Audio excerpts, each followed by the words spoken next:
tendu du xaar ba xam naka la wànnent di mujj ki gëtam. Surprise, je dirais que amul bon am na dans la mesure où xëy na yaakaaruñu woon ni le dossier de Karim Wade ne va finalement pas passer. Amul pour la toute bonne et simple raison que sénégalais yu ci bëri jàppoon nañu ne Ousmane Sonko donte jàpp ñëpp xam nañu ni lii ak yelleef bu ñu ko doon respecté dëgg-dëgg ak dëppoo ak li nga xam ne moom la yoon santaane dafa war a bokk ci élection yi. mais bu ñu amee lecture ci li fi jot a xew ci wàllum politique concernant ce leader là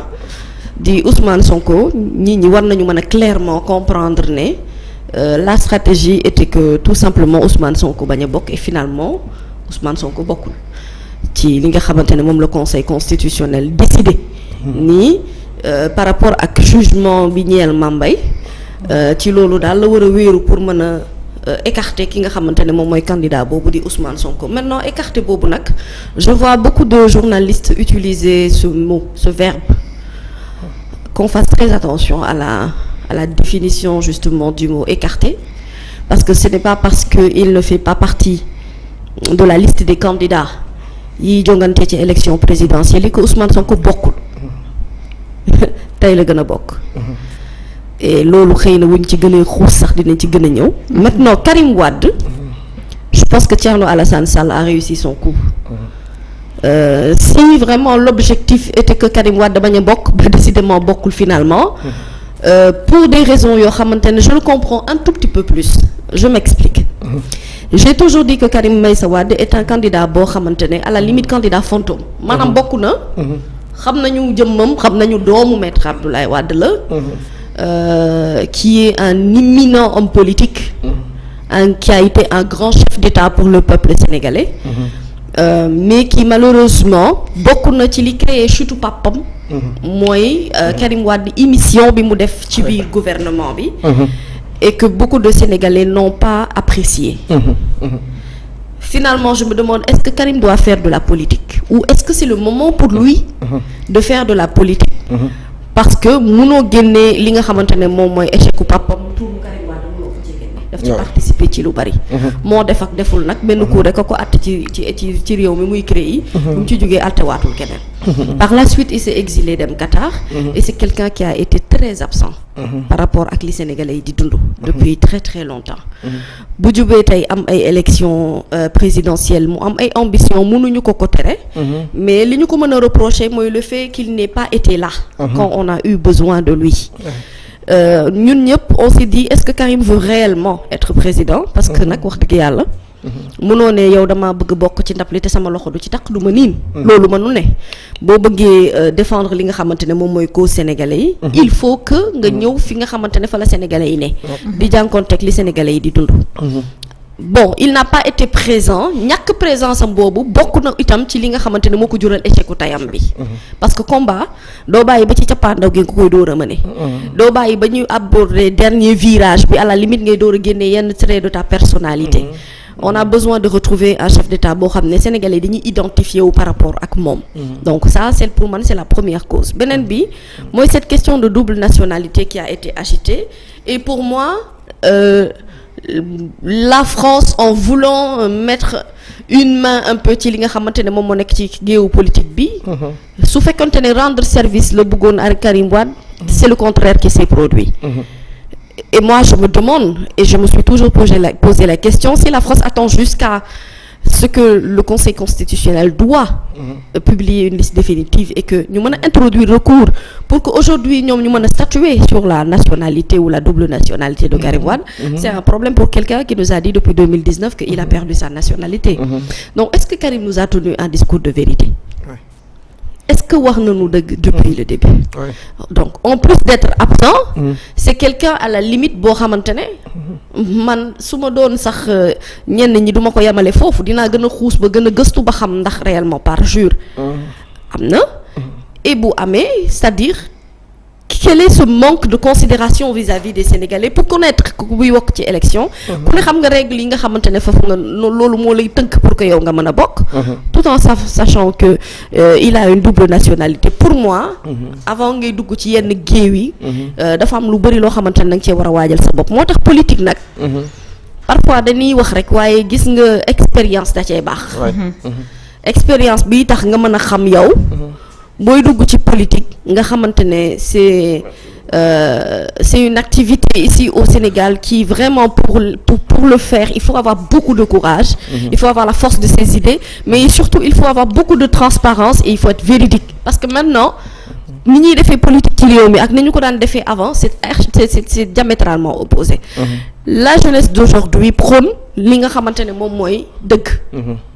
dañu bëgg di identifier wu par rapport ak candidat yi ñuy jàkkaarloo dañoo bëgg ñooñee buñ ñu waxee dara ñu bañ a am sikki saaka ci suñu bopp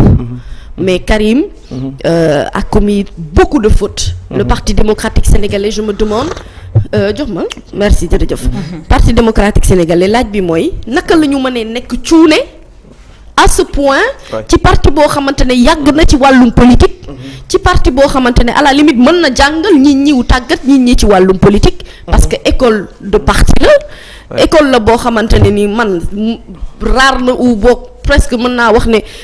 depuis que le PDS est né toutes les élections yi ñuy organiser ci réew mi dañu cee mës a participer et à la limite dañ leen mës a craindre sax parce que dañoo mës a wax ne le Parti démocratique sénégalais est un parti fort comment étant un parti fort la ñu mën a seetaan ba Karim suux ci gouffre bu ni mel tas yaakaaru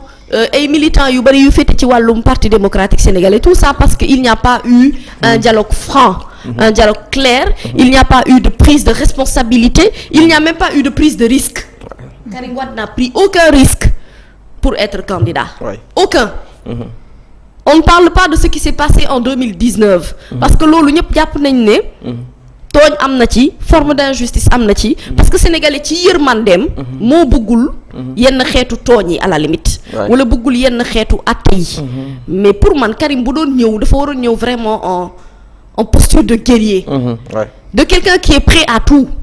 quitte à retourner en prison mais quitte à vraiment prendre des responsabilités et prendre des risques pour le peuple sénégalais il n'a pas su prendre ces risques-là il n'a pas su tenir un langage de vérité ci li nga xamante ne moom mooy li ko warloo ak ñun il a le droit d'avoir une nationalité française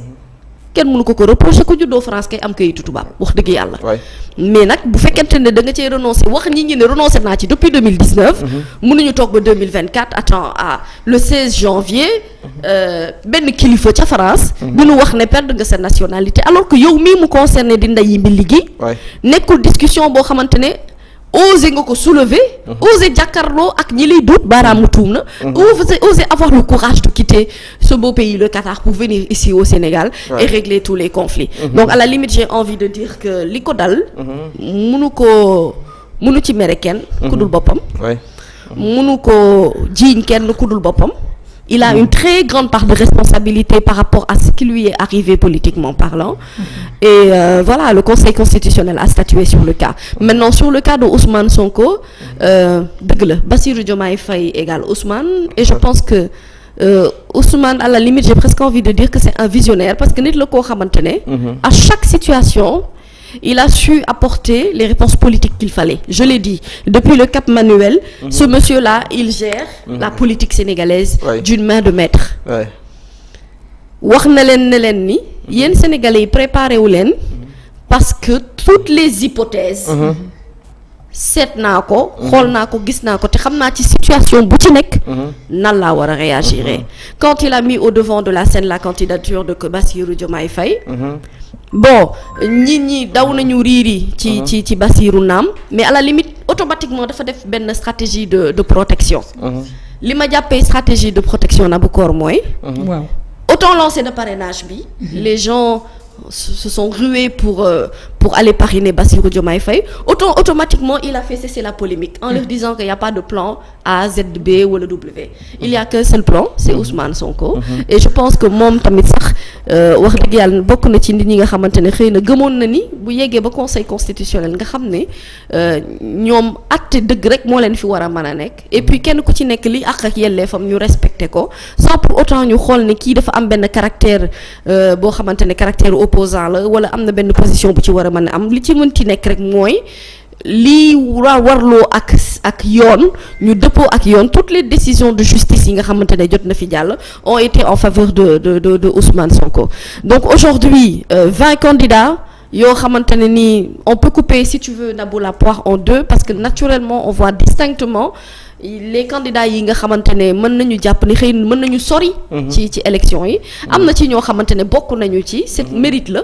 Mais après il y a beaucoup de choses à faire. Une campagne électorale n'est pas chose facile.